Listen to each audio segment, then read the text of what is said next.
The Cadillac CT5 is an excellent luxury sedan. It's got 2 drivetrain choices, 3 different engine options, and a boatload of additional features. And in this video, I'm going to unpack the CT5 and show you everything you need to know about this ride. Pricing inside of the CT5 in Canada starts at around $57,000 versus $50,002 down in the US, with the price going up depending on which drivetrain you've chosen, which powertrain, and then do you have the CT5V, which starts at $100K, both sides of the border. And that's before we look at this tariff mess. So I have no idea what the prices are going to change to, but as of right now, the prices that you see are the prices on Cadillac Canada and USA websites. This one is in the deep space metallic exterior. And I gotta say, the darkness of this paint is pretty neat. It's like a nice charcoal gray with some metallic fleck all the way through. It actually looks pretty solid. And it goes really well with these split spoke, blacked out wheels. I love black wheels, but you're going to find at least an 18-inch wheel inside of the CT5, going up to 20-inch with varying styles. And like I said, I love the look of this one myself. The paint choice I probably wouldn't go for, but that combination still kind of works. I do like the Cadillac badge in the very middle of the wheel. It does look fairly sharp. There's one thing I think that could take this kind of to the next level from a design perspective, and that's doing something with the caliper. So rather than the traditional dull gray, I would love it if it was painted red, blue, or some other color, just to make it pop that little bit more. I think with that blacked out wheel, it would just shine through a little bit. You'll find the CT5 rear-wheel drive or all-wheel drive, and because it's a sedan, hugs so nicely. And this is the sport trim level of the ride. One thing that would be nice, so you can adjust a number of parts on the seat. I would love to see active seat bolsters though, that like hug your body as you go into those tighter turns. I think that would be amazing. But the handling there, just in that roundabout, was pretty good. The front end styling of the CT5 is pretty simple. I know some people aren't crazy about the Cadillac redesigns lately, but I personally don't think that there's anything in the front end I'm not a fan of. I love the way that the lamps look. The grille inside of the ride looks great. I love that Caddy badge, and it's loaded with technology. You're going to find the forward sensing system along with a front-facing camera. So there is a full 360 cam inside of this car, and it's loaded with other driving safety technology too, including the Super Cruise feature, which is full hands-free driving. But the overall style, like I said, does work well. There is the option for the technology package inside of the CT5, which gives you a head-up display, but it also changes out the dynamic look of the headlamps. So it goes from a traditional LED into an LED with self-leveling, and then it's also adaptive for cornering. So later on at night, you're taking turns left or right, it's gonna shine those LEDs, and that makes it easier for you to see during nighttime driving. Under the hood of the CT5, there are 3 different engine choices that are available. There's a 2-liter turbo, a 3-liter turbo, and then a ridiculously overpowered 6.2-liter supercharged V8. This one has the 2-liter turbocharged engine, which is 237 horsepower and 258 pound-feet of torque. So let's go up to highway speed, shifting into sport mode. We'll go in 3, 2, launch control, 1.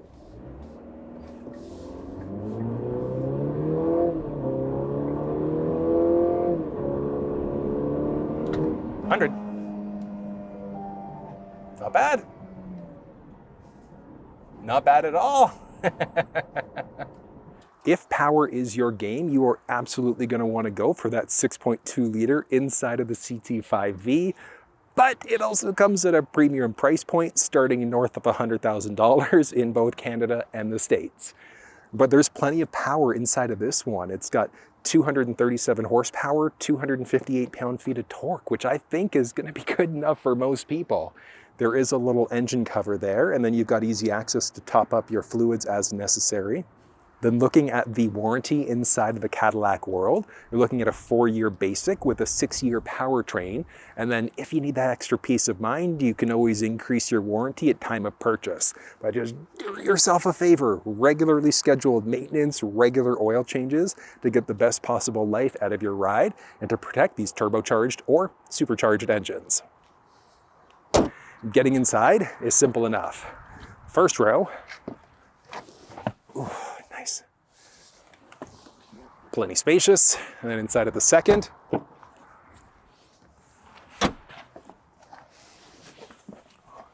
equally as easy. And one nice thing is that you are going to find assist handles across all 4 doors inside of this ride. The CT5 has a little walk-away lock feature too. So as long as you've got the fob on you, you start walking away if you haven't locked the doors, eventually it's going to lock it itself.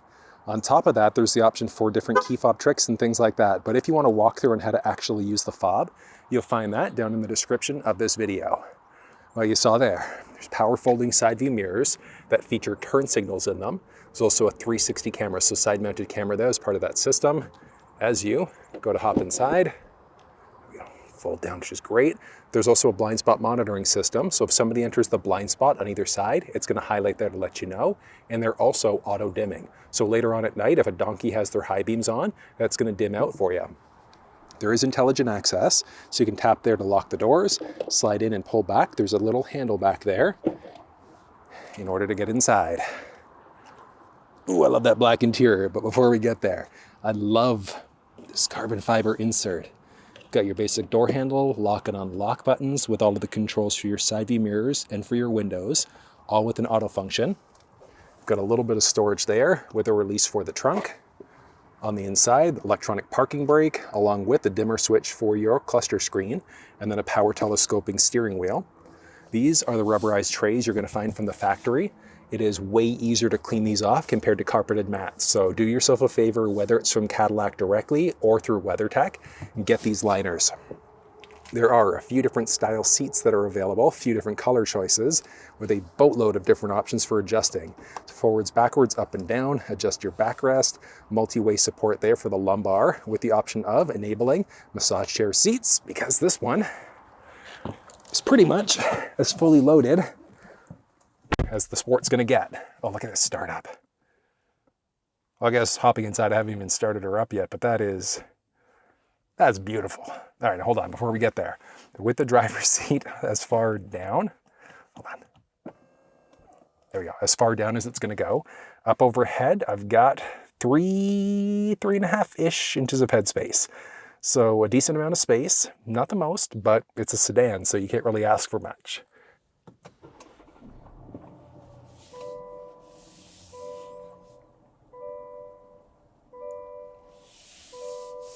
Looking at the steering wheel as well as the cluster screen inside of the Cadillac CT5.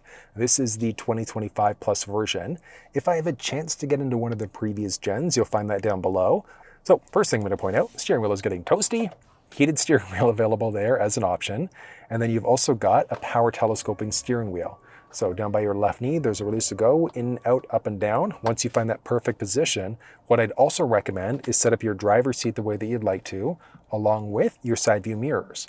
Once those are all set up along the door, you're then going to tap set, and then either 1 or 2 for it to remember your own personal profile. Let's go through all the different buttons in the stocks. Starting off along the left-hand side, going to be for your blinkers. You can flash your high beams out, no problem, but you can't permanently lock your high beams out when you're in the auto headlamp mode. So what you want to do there is go into the headlamp mode. You're going to push away to turn them on, either push away or pull towards you to turn them off.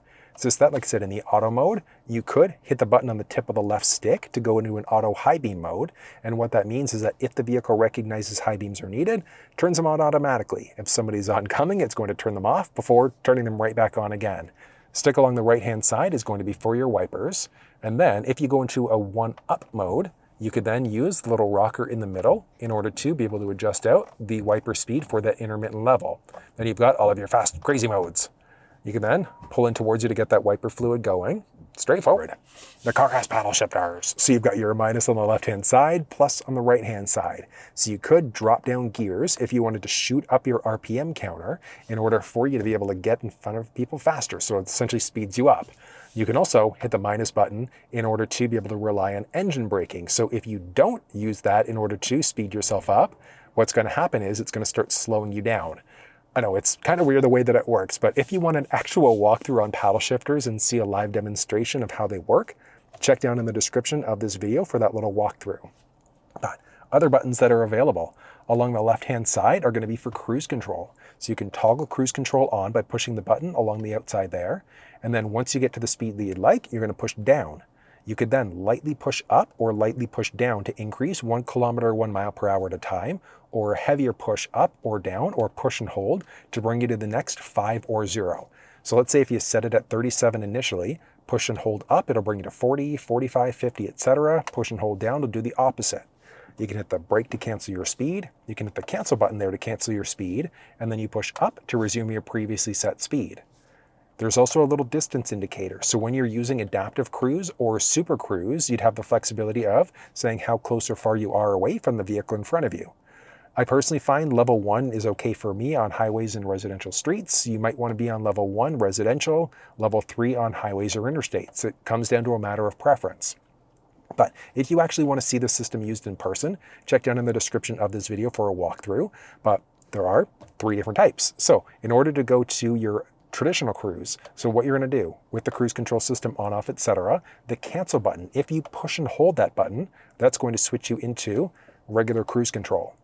Push and hold again will turn you back into the adaptive cruise. And there are different things that show you whether it's traditional or adaptive. So you lose a lot of the safety settings, the gap adjustment, things like that. And then there's also a steering wheel on the steering wheel, so a little button there, and that's going to be for Super Cruise, which is the full hands-free driving system. That is strictly on highways or interstates, and you know that it's available, or it's available because when you push that, it'll say that it's available, but then you're going to get this little bar along the top of the steering wheel that goes green, and that means it's full hands-free driving. You can even have it set up inside of the infotainment system that as you go to change lanes, like the vehicle can change lanes automatically. You can have it so you hit the turn stalk, it'll look beside you, and then it can change lanes for you. Or if you've got Super Cruise enabled and it's realized that you're going too slow for the lane that you're in, it'll put on the turn stalk automatically, and then it'll change lanes for you automatically too. It's really neat the way that that works, but like I said, full walkthrough down in the description. There's also heated steering wheel that you saw there. Voice command prompt is available here. So you'd be able to do things like change radio stations, you can navigate using your voice, you can adjust some basics for your climate, things like that, all using your voice. If you take that same button and you do a long push and hold, that is going to activate either your Siri or your Google Assistant if you're hooked up over either Android or iPhones. Straightforward. You could answer a phone call this way, and then you've got a series of other buttons all on the right side of the steering wheel. You could change between all of your available presets if they were set up. You could also move between your presets this way if you'd like to. You could answer a phone call this way. You've also got all the options for your audio sources. So we'll get into that one as we move inside. And then you've also got your volume rocker there. So you can easily adjust your volume this way. And then there's also a little dial down the middle underneath the shifter. Then inside of the cluster screen, the outer part of the screen here, this can be customized when you're in this gauge view.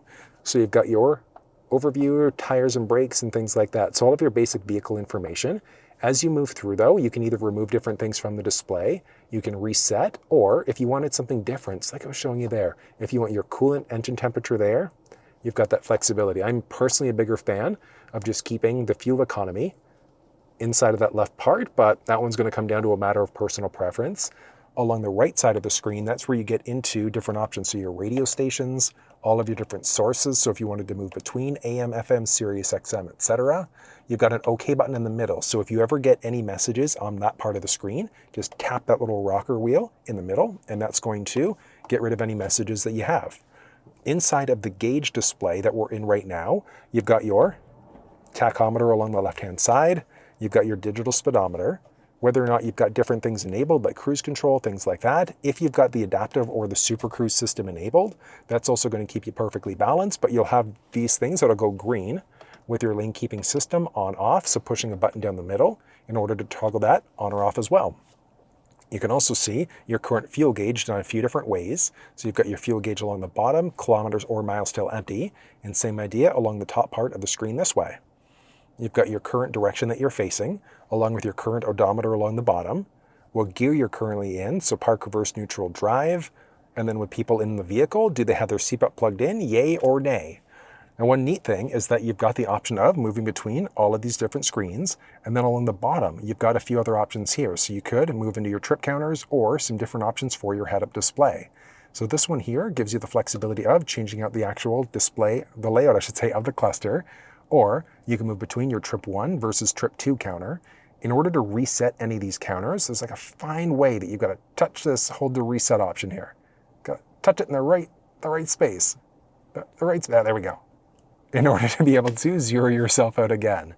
And then all of your options for your head-up display, where you'll be able to adjust the rotation, so the way that it sits. So if you tend to sit one way or the other, you can adjust the height or you can adjust the brightness. I always recommend just keeping yourself on maximum brightness inside of that display. This is the infotainment system you're going to find inside of the Cadillac CT5. This one is new for the 2025 plus models. Previous gens do have a very similar setup, and the functionality is going to be very similar between them with some subtle differences. But if you want to walk through on the last gen system, if it's available, you'll find it down in the description. And you might see me swiping using my finger here across the screen, and you might also see things moving without me touching the screen. And that's because I'm using all of the different buttons down the middle. There's a hot button press in order to get to your audio, for your phone calls, for navigation, your basic vehicle settings. There's a back button, home button, and then another button here, well, the dial I should say, in order to get to a series of other options too. First thing is that the home screen here, the icons, can actually be customized in a few different spaces. So the ones along the top, you just push and hold until it becomes loose, and then you can drag it around to any location that you'd like to. So whichever way you'd like to go there. And then along the bottom, the home button and then this little split screen button are locked into place. So those can't be moved. But these other 4 can be adjusted. So you just do a push and hold, and then you can drag them around in order to have the perfect setup for you. And once you've got it, you just let it go and you're set to go. You've got this button along the outside in order to get into individual profiles, including setting additional profiles up. The big benefit here is that if you've got multiple people driving the vehicle, you go through, set up all your profiles, you can have it locked to a key fob too. The big benefit there is that if you have presets that you want to set up for each individual person, the phone that you'd like to have set up, your addresses and things like that, you'd have the flexibility of being able to move through and set up unique profiles for as many people as you'd like to there. Switch back to the main profile. You can manage additional profiles there too, and then it's just a matter of simply switching back and forward. It's really easy. Along the bottom there, you can see whether or not you've got a current connection. If there were notifications available, those would show up, along with your current outside temperature and then the current time. Then here is saying sign in for more features, back home to this main screen. So let's kind of dive in line by line, and I'll show you what you need to know. So first thing, we've got audio. So audio, you've got AM, FM, SiriusXM, Bluetooth, and a few others. If you had a USB stick with MP3s, that would show up as an available option. Hopping into FM to start, you've got all of your different preset spaces that are available. In order to save in a preset, tune to whatever station you'd like, and then just push and hold in order for it to overwrite. It's really easy. You can also do this. So along the very bottom there, you hit this icon in order to get to all of your available stations. So if you're new to an area, you're not sure what stations are available, go there, and then you can start starring out all of these icons. So if there are stations that you tend to listen to, you can easily move through in order to be able to get to all of the stations and save them in. You do have SiriusXM available as an option there too. SiriusXM, you can see related, artist stations, you can pause live radio. You can hit this in order to get to all of your available categories on top of that. And then this button is going to give you some additional settings for SiriusXM. Really easy. And then you saw there, so it's a mix for all of your presets of AM, FM, or SiriusXM. There's no way to delete them on the screen. Hitting this button is going to bring you into additional sound settings where you can do things like change out your equalizer, so bass, mid-range, and treble. What I'd recommend here is play one of your favorite songs, and while the song is playing, adjust this out until it sounds perfect for your ears. I've personally found something like this works well inside of the CT5, but that's going to come down to a matter of preference. You can adjust out the fade or balance, so do you want it focused on the driver, people in the rear, etc., or recenter it back out to the middle again. And then your sound mode, do you want it front focused, rear focused, and then stereo versus a surround sound. So more of like that immersive audio experience. You can also manage your radio stations there too. So if you wanted to readjust, all you do is just do a drag and drop, or you just hit the button there in order to delete them. Nice and simple. And back home. You've got your Apple CarPlay, Android Auto options that are available there too. There's a camera here, so there is the full 360 view. The 360 cam looks great. There's your standard view, an overhead view, side-by-side view. You can do a backup view with some additional options. So do you want your guidelines, yay or nay, for different views? Exit out from there. Actually, while you're on the camera, you've got this little button, and that's the beeping that you get as you get closer to obstacles. So if you're really not a fan of that beeping, you'd have the flexibility of being able to toggle it off if you'd like. And then just underneath the screen, you've got a series of other buttons. So you could also toggle that beeping off down this way. And then this one is an option for full park assist. So the vehicle can help out with both parallel and perpendicular parking. But if you want to walk through on the park assist system, you'll find it down in the description of this video. You've got your vehicle status. So if you wanted to be able to see your basic vehicle overview, it's actually kind of neat because you can move in to individual options here. You've got your fluids, battery levels, and things like that. Now, one interesting thing about all of these, you've got this option, so remove or change from the display. So where this comes into play is maybe you want your coolant temperature inside of the display. You can tap there, and it's going to overwrite the left part of the display there. And you could add in a few different things. So if you wanted to have maybe your fuel economy back in there instead, you can adjust that out. So that's based off of whatever we're doing inside of the infotainment system there. So air quality, things like that, you can add a number of these things right into the driver display. And back home from there, you've got your climate options. You do have all of your climate control settings down the screen. I love that you've still got physical buttons there. So dual zone climate control. If the passenger side is set to something different, you could tap in order to sync it up. You can have it going to windshield face feet, and then you've also got your heated, ventilated first row seats and a few others. But inside of the screen, you can adjust it this way too. You've got some flexibility with the voice command prompt on the steering wheel, so you'd be able to do things like change stations, you can navigate using your voice, do some basic climate setting changes with your voice too. You've got your auto modes, sync modes, do you want it going to face feet, some sort of combination of the above. Or move into some different options for climate and air quality control. I honestly just recommend keeping the defog, defrost, keep those ones on regardless. You might not want your heated seats or ventilated seats on when you go to start the vehicle up. So that's going to come down to a matter of preference. And that just means that when the vehicle's actually started, those will automatically pop on. From there, there's a series of advanced settings that we'll get to last. There's ambient lighting available inside of the vehicle with a few different color choices that are available. You could toggle the ambient light off completely, but it does look pretty solid at nighttime. So you can have it go to a few different spots, a few different places. You could change out the style and then different modes, including linking it to the drive mode. The benefit there is that as you shift into, like from your normal mode into sport mode, it's going to give you a more aggressive look. I personally am a bigger fan of having it linked to the drive mode because it looks pretty nice, but if you have a color choice that you'd like to use instead, you've got that flexibility. There's the Google Play Store available too, so you do actually have to sign in order to be able to use this, but it gives you the flexibility of downloading different apps right to the vehicle. And in order to use it, all you're going to do is scan the little QR code on your phone, and then just log into your Gmail account. There we go, you can see logged in and tap done. And look at that, now logged in, and you can start downloading different apps directly to the vehicle. So there's Waze, which I'm a bigger fan of because there's Google Maps built in, but you could download Waze, and there are a series of other options available too. I'm actually curious, are there any games? Okay, yeah, so no games, but you've got Spotify that's available, SoundCloud, and a number of other things. So you can download a bunch of different apps directly to the screen. So rather than hooking your phone up, you could just run that way. You do need an active data plan in order to use certain apps though.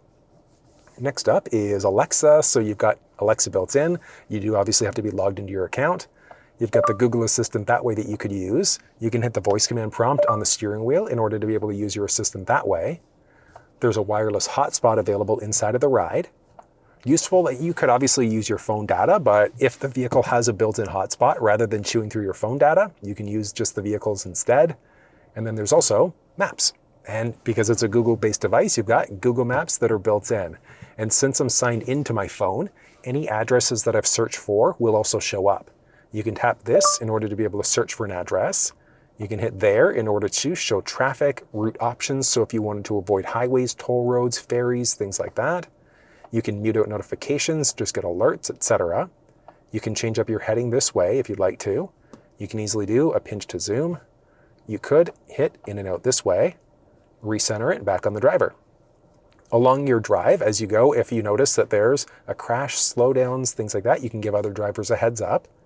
You can search for different addresses. So if you wanted to look at recents, categories, saved, etc., you can search by GPS coordinates if you want. So latitude first, longitude second. Point of interest icons are available there. So as we swipe across, let's look at one. It's a little bit further away. Let's go for number 5. So you can tap there. From there, you could move in. If your phone was connected, you'd be able to dial through. Back out, you can start, or you can hit this little feller in order to see different route choices. So you can see there are 3 different options that are available to get to the end destination. You can also say whether you wanted to avoid highways, toll roads, and ferries again. Once you find whatever route you like, tap back or go, and look at that.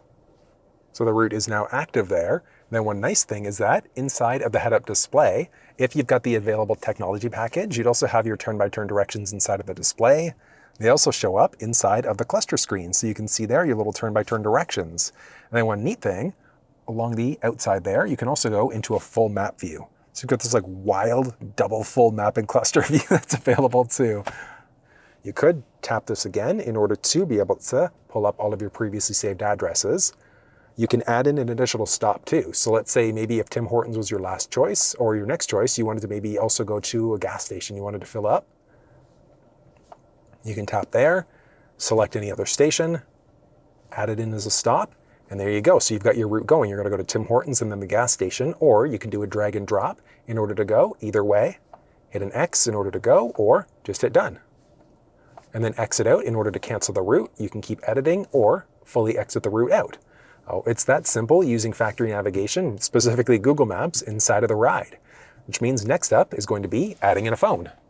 We're going to start off on the iPhone side of things. So all you're going to do, tap phone and then manage phones. If your phone was connected, it would show up, but you're just going to hit add phone.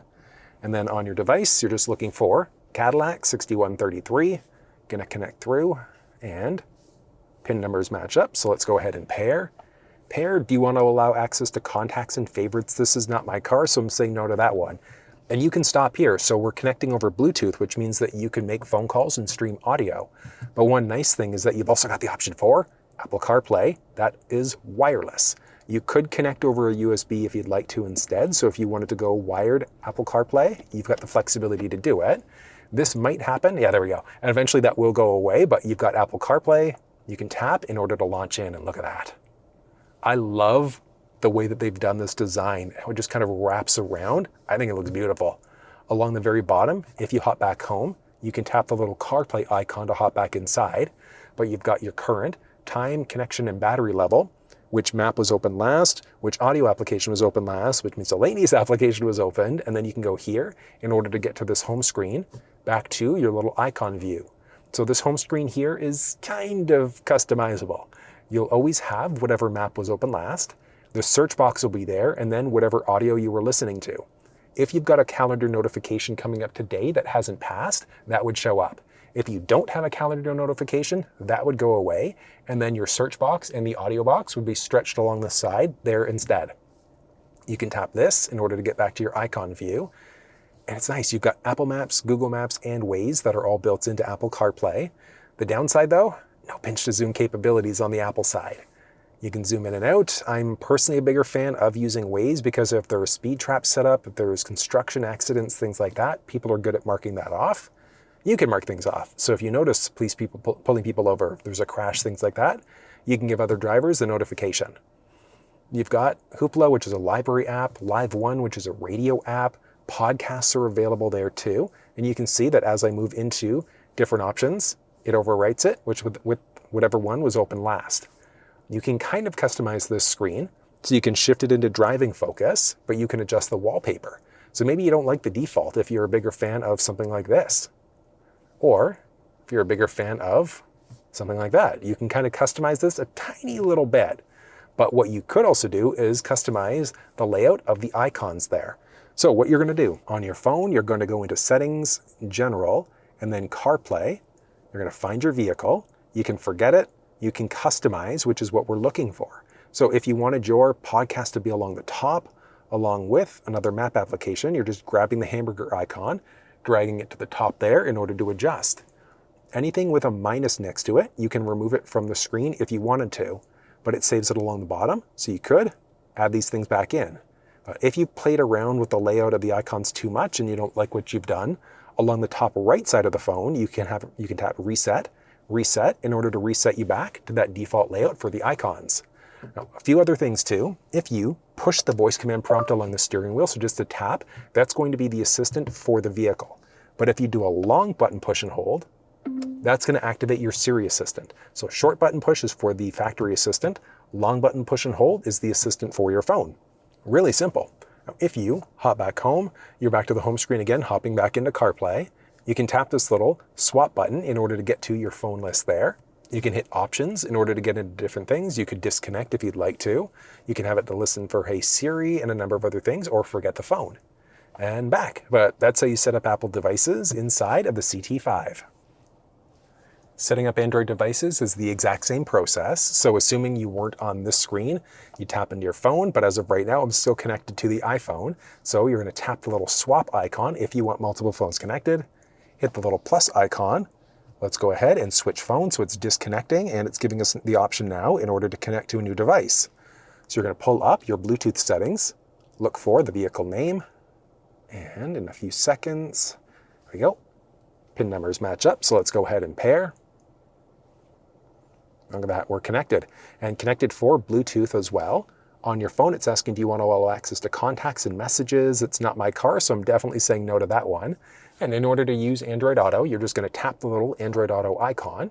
You're going to turn it on, enable, and it's going to take a second here. Look at that. On your phone, let's go ahead and continue with Android Auto. Again, backwards compatible if you wanted to go over USB. But we are fully connected to Android Auto with that same kind of interesting display there. You've got your current battery and connection level, some miscellaneous apps, your assistant for your phone. So because this is a Google-based infotainment system, you've got your assistant for the vehicle, long button push and hold is going to get you your assistant for your phone. So it's just one thing you got to consider there is they're both Google-based. So you just got to pay attention to whether you've got the assistant for the vehicle or for the phone. You could go full screen Google Maps by tapping the icon there in order to do it. So not quite as full screen as the built-in assistant, but if you wanted to go that way, you could. It works the same way, Google Maps there. So you've got your satellite views and things like that. If you tap this icon, that gets you back to the little split screen. Tapping again gets you to a little icon view. Now, if you've got Waze installed on your Android device, but it's not showing up, check down in the description of this video. I've put together a little walkthrough explaining how to set Waze up on your Android device if it's not showing up for you. And then you've got the flexibility of customizing these icons a tiny little bit. So what you're going to do on your device, you're going to search for Android Auto, go into your Android Auto settings, and then you've got a series of options here. But we're looking for Customize Launcher. So in order to adjust out the layout of the icons, you just drag the little hamburger icon along the side, and you're going to move these things wherever you'd like. It's not dynamic, so it's not going to automatically move in. So what you have to do is tap this icon. You're going to disconnect from Android Auto. You're going to reconnect to Android Auto. As we launch in, go back to the icons.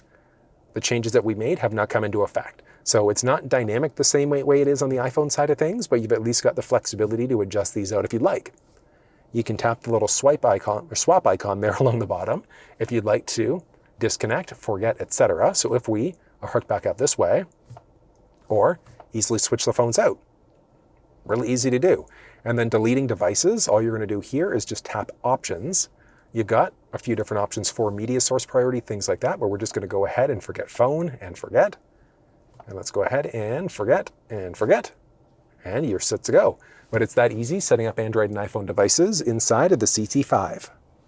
You've got My Cadillac available, and there's also a Cadillac app available for your phone too. And that's going to give you the flexibility of remote starting and a few other things. You've got basic news that's available, and then the big one, all of your available vehicle settings. Starting off with connections, you've got the option of moving into any available devices. You've got Apple CarPlay, Android Auto, Wi-Fi networks and things like that. Nothing overly exciting there. Vehicle options, where you can adjust out all of your audio settings, which we've already seen. There's drive mode customizations available here too. So you've got the flexibility of creating your own unique drive mode. Down the middle here, you've got a little switch in order to move between different drive modes. So you've got your touring mode, which is your basic normal drive, sport mode, which hangs onto the RPMs longer to give you a sportier performance. You've got snow ice mode, which is going to disable your traction stability control. And then there's also your individual My mode, and that's where you're going to customize your drive mode there. So how do you want your steering to be, your brake feel, your engine sound, your My mode, etc. So you've got that flexibility to be able to adjust your My mode to be whatever you'd like it to be there. Teen Driver is available, so if you wanted to give a key fob certain customization options or specifically restrictions, you could. Rear seat reminder, when you go to turn the vehicle off, you'll get a little message inside of the cluster screen telling you to check the back seats. Buckle to drive, so you do have to actually be buckled in, so there's a reminder there. Let's see, air quality, we've seen these ones, keep these ones enabled. Do you want your heated ventilated seats turned on automatically by the vehicle? Collision detection systems, a lot of these safety settings, you've got the flexibility of going either beeps, you can get vibrations inside of your seat too. So as an example, let's say if you are in reverse and you get closer to an obstacle, you're gonna get a little bit of haptic feedback on the steering wheel, but in the seat specifically. So it'll feel a little funky the first couple times you do it, but you can toggle it off if you'd like to. The vehicle can automatically brake for you if there's gonna be a potential collision. It can give you an alert. That's the same thing with pedestrian braking, collision braking, things like that. So if you wanted to disable these systems, you could. I personally wouldn't unless you're going on a track. Let's see, if there's a cyclist beside you, it can give you a heads up. As you go to change lanes, you can get alerts and things like that. Park assist with braking. So as you go to reverse, if there's an obstacle behind you, it can automatically brake for you. With rear cross traffic alert, if you're going to back up and somebody's coming perpendicular, so from the left or the right side, it can let you know of a potential collision. And that's the same thing if there's a pedestrian behind you as you go to back up. Comfort and convenience, you can adjust all of your different chime volumes for safety. There's hands-free for the actual trunk as well. So if you wanted to, you could get into the trunk just by swiping your foot in the back. Mirror tilt when you're in reverse, so you can have it for the driver passenger, just the driver or the passenger. So with that enabled, you put yourself into reverse and it's automatically going to tilt the mirrors down for you.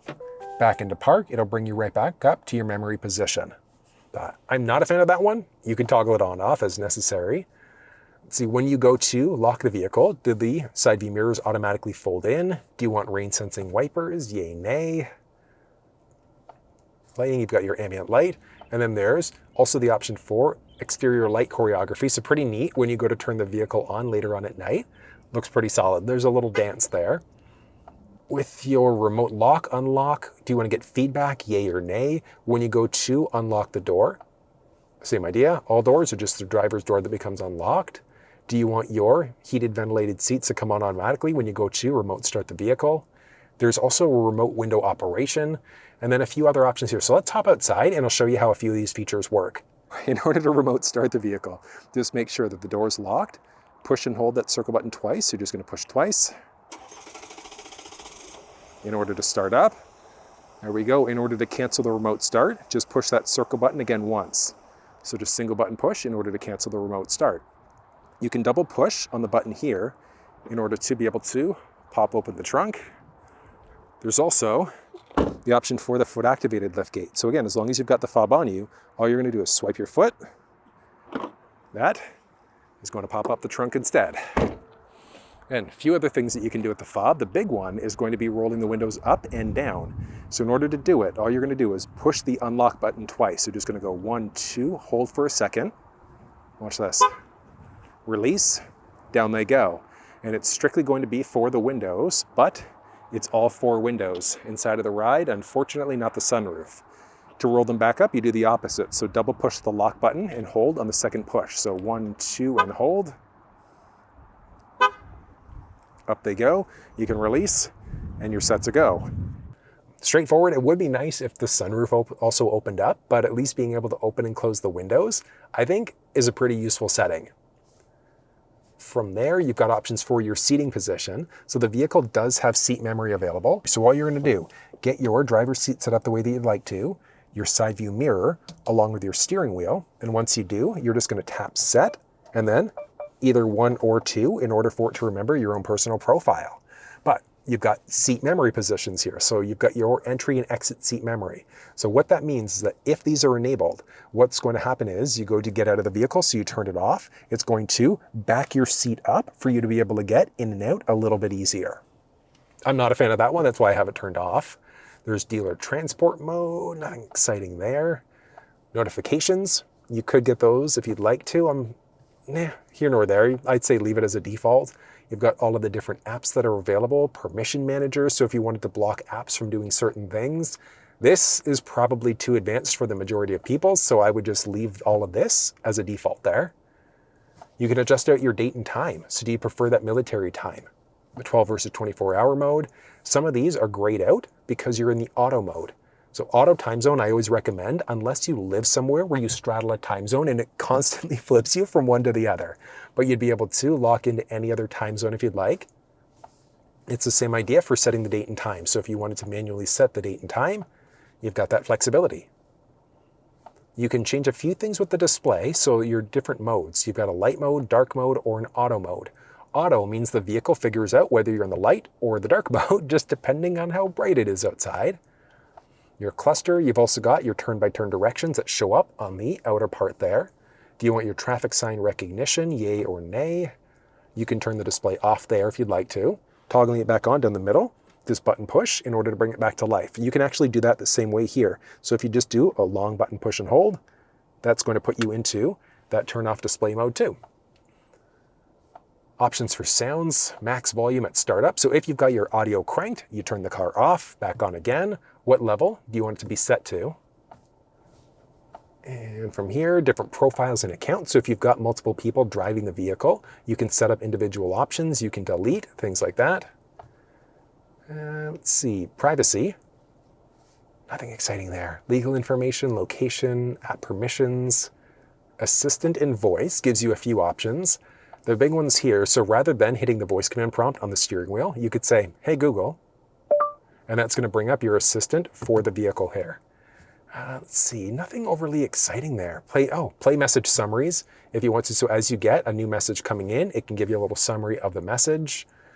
Let's see, you can adjust out the language. Do you want it to be English, French, Spanish, Italian, Japanese, etc.? Let's see here, nothing else exciting there. With security, the big one here is profile lock. So you'd be able to lock out your profile based off of a pattern, PIN, or a password. So if you've got multiple people driving the vehicle, or even really just for general safety, I'd recommend setting up a PIN or a password. So if somebody hops into the car with your fob, they can't look through all the settings on your profile until they've unlocked. You can clear credentials, and there's security updates available if necessary. Options for your system. So do you want to change out your main language there? So English, French, or Spanish. Keyboard and speech, nothing exciting there. Leave that as a default. You can change out your measurement units. So do you want to be in either US or metric? So one of the benefits of it being a fully digital cluster screen is that as you move around, it changes everything. So your miles per gallon, your speed, your odometers, and things like that. Pretty simple. Reset options are available there too, so you can reset vehicle settings. You can do a full factory reset. So if you're selling your vehicle, do a full reboot. There is a way to do a soft screen reset too. I'll show you towards the end of this video on the infotainment system. You can restart in safe mode, things like that. This is a full Android device, but you can see how much space you've got available. So if you're downloading music, audio, things like that to the vehicle, you can see how much space you've got left. And just underneath the screen, you've got all of your climate control settings, some additional settings. You've got Park Assist, the beeping that you get as you get closer to obstacles. You can turn your lane keeping system on or off, pull up your 360 camera. Then you've got your wireless charge pad. Down in the middle here, you've got a series of options. So your drive mode selector. Do you want traction control on or off? Auto hold, and then the auto start stop. So auto start stop, if you come down to a complete stop, the engine might turn off. With this one here, auto hold. So with this one enabled, same idea. You're in drive, you come down to a complete stop, take your foot off the brake, the car is not going to move. So that is available. Down the middle here, you saw earlier, you could do a button push if you just wanted to mute your audio. So you can mute audio this way, you can adjust audio on your steering wheel, push and hold in order to go into a calming mode on the screen, and then hot button pushes to get to your vehicle info, home screen, and things like that. But if the infotainment system is giving you problems, like let's say Apple CarPlay is not working, Android Auto is not working, or it's just bugging out and it's going slow or it's not working properly, you could do that full factory reset that we saw, but that gets rid of everything on the screen. So what you want to do a soft screen reboot, on the steering wheel, you've got this little feller. So that's your hang up button. So you're just going to push and hold that for about 10 to 12 seconds or so. Just keep on hanging on. And then eventually you're going to see a little message pop up in the screen. There we go. And boom, look at that. So you could enter a recovery mode. And what that's going to do is disable any additional apps that you have set up. You can do a full factory reset, but what we want to do is a soft reboot. So from here, you are going to do nothing. Just hang out for a second, let the vehicle do its thing, there we go. And it's run through a soft reboot cycle. So it's the same thing as if you were to do a reset on your screen. So it's clearing out the cache, and that should get rid of the majority of issues that you're facing. If that didn't work, then do a full factory reset. If that doesn't work, you're gonna have to go into your dealer. You're gonna find a few cup holders built in. Armrest here. Non-lockable, but a good amount of space there. There are your 2 USB ports there too. So they're both data transfer ports. So it is wireless Android Auto, Apple CarPlay, but you could plug in here if you wanted to go wired. You've got a little storage tray in this, fully removable in case it gets messy. Like that, there's a 12-volt power point inside of the ride.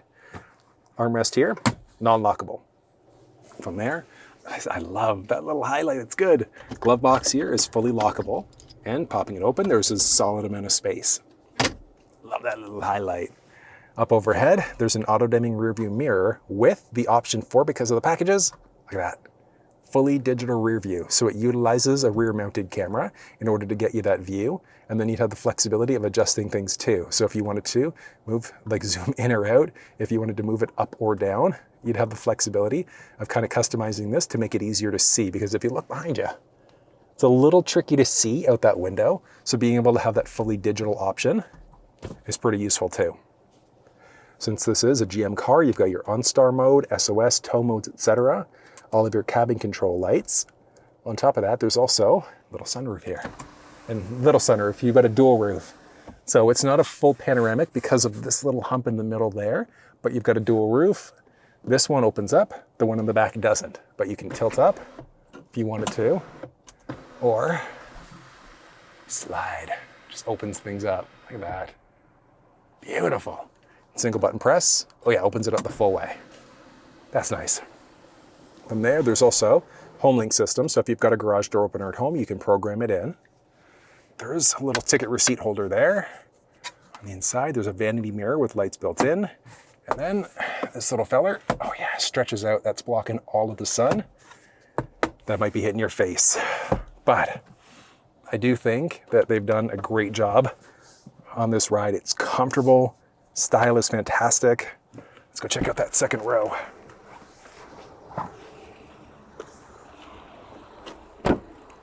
Oh, you've got a lot of the same highlights there. That carbon fiber along the door. Speaker there with your basic window control and some storage down low.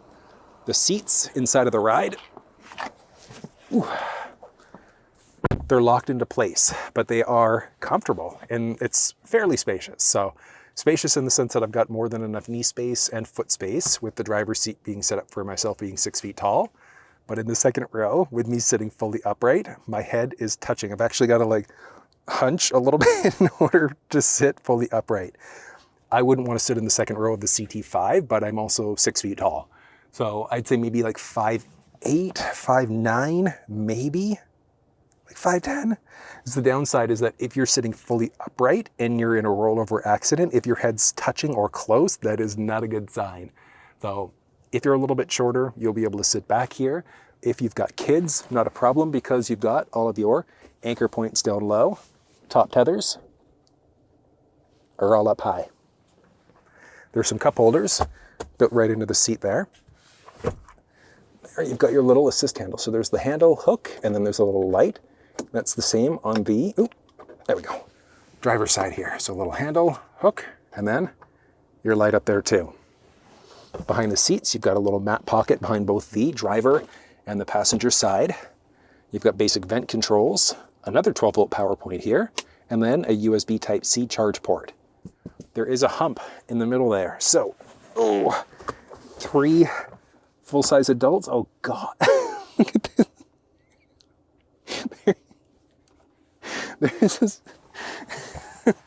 There's a 0% chance I'm sitting in the middle seat of the CT5. Even the outboard seats would be super tight for somebody my size. That's just hilariously small though. Yeah, so like I said, if you've got kids, they won't have a problem inside of the second row of the car.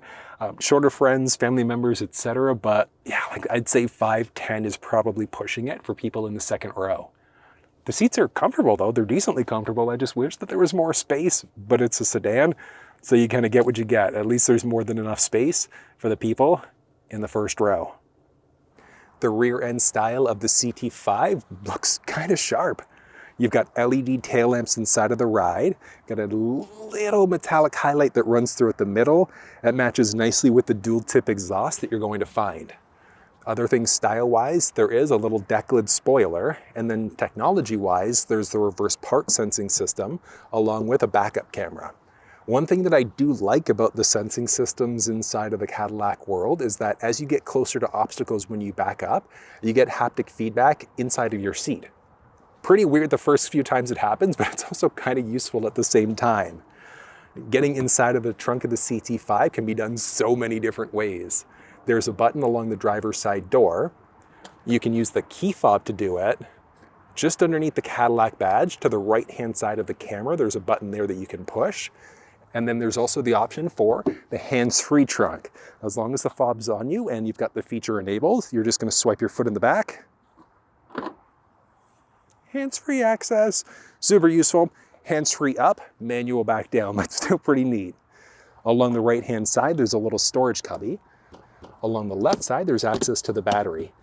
This one has the available protection package with the thermoplastic rubber tray that is beefy. I love it. And you're gonna find a good amount of storage space underneath that tray. No spare tire inside of the ride, so if you ever do puncture a tire, pop a tire, you do have access to roadside assistance. Could you get a spare tire back here? Maybe, if you're okay with giving up a bunch of space in the trunk, but otherwise, just call roadside assistance in order to get yourself helped out. Folding down the second row seats can't be done from the trunk area at all. It's actually done from the second row. So hopping inside, there's a button along the top of the seat. You're just gonna pull that in order to lower the seat down. And it is a 40-60 bench. So it's 40% on the driver's side, 60% on the passenger side. And there is a solid amount of space back here. It's great. Now, the dimensions that you're looking at specifically behind the first row go from right where that trunk door would close to just in behind the little armrest between the first row seats. So at the driver's seat, passenger seat, where forwards or backwards, you'd gain or lose a little bit of extra space. And then I've also got some measurements for the inside there. So golf clubs, not gonna be a problem. Skis, things like that would be okay, but it is kind of tapered towards the bottom, so you're not gonna get quite as much as you potentially could. But still, there's a solid amount of space inside of the boot. Filling up fuel inside of the CT5 is done just along the passenger side. It is an unlocked cover, so even with the door locked, the cover there is unlocked, but it does have a capless system that features anti-siphon technology. So somebody could just jam a hose down there in order to try to siphon out fuel. Minimum manufacturer's recommendation for the fuel quality inside of the CT5 is going to depend on which version you have. If you have the regular 2-liter engine, you're okay with using at least an 87 octane. Inside of the 3-liter or the 6.2-liter supercharged, that's when you want to use a 91. So it's interesting the way that GM words it, or Cadillac words it in this world, but you're looking at premium fuel being recommended inside of the 2-liter. So recommended and required are two different things. If you want the best possible performance, you are absolutely using a 91 octane. But inside of the 2-liter, you can get away with an 87. But like I said, the 3-liter or the 6.2-liter supercharged require a minimum 91 octane. And if you're taking it onto a track, you want to use at least a 93 or above at that point. You do get pretty good economy overall inside of the turbocharged engines, especially if you're just the type of person to coast on the highway. I was getting way better than the manufacturer stated when I went to go pick this car up. Ooh, yes. That's good. Good pick up and go to it. Let's try some en route handling here.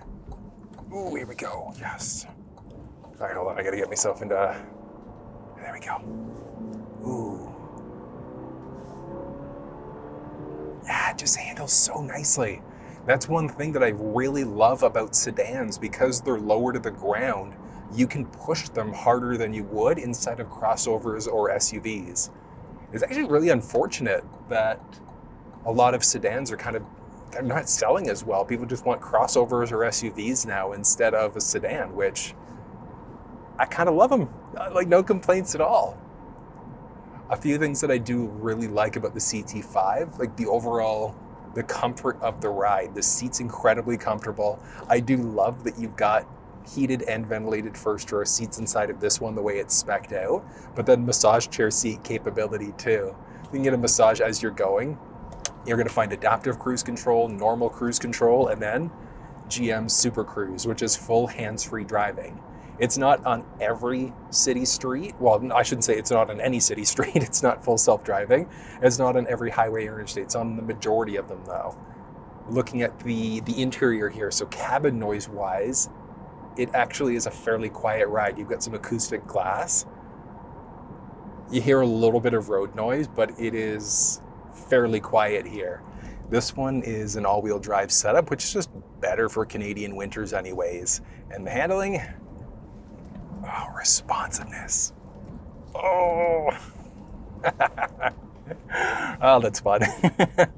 Super responsive, nice and peppy. It's a sedan. You're gonna get way better handling. Ooh, yeah. Inside of a sedan. Oh, there we go. Yeah, you get way better handling inside of a sedan compared to a crossover or an SUV. The risk of a rollover in a sedan is a lot lower. And that was everything you needed to know about the Cadillac CT5. You can find the build details for this CT5 down in the description, along with links off to Cadillac Canada, US, and some other tech walkthrough videos too. But if you found this video useful, give it a thumbs up, share it with someone if you think they might find it helpful. And until I see you next time, take care.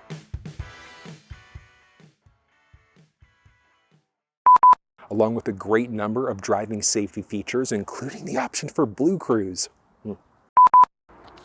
Underneath the hood of the CT5, there are 3 different engine choices that are available. The intro, damn it.